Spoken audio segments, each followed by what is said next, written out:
Hi, I'm Ryan Clark, and I'm a professional chef, and today we're in The Beef. It's What's for Dinner Culinary Center, and today I'm gonna be teaching you tips and tricks for you to cook beef in your kitchen.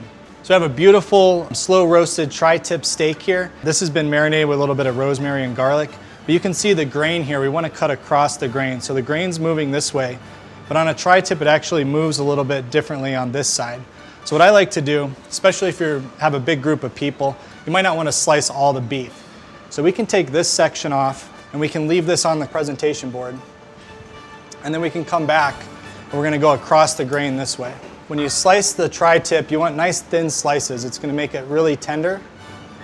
And tri-tip's one of the most flavorful cuts. You can see it's important with the fork. We don't stab the meat, but we're actually using it to hold it.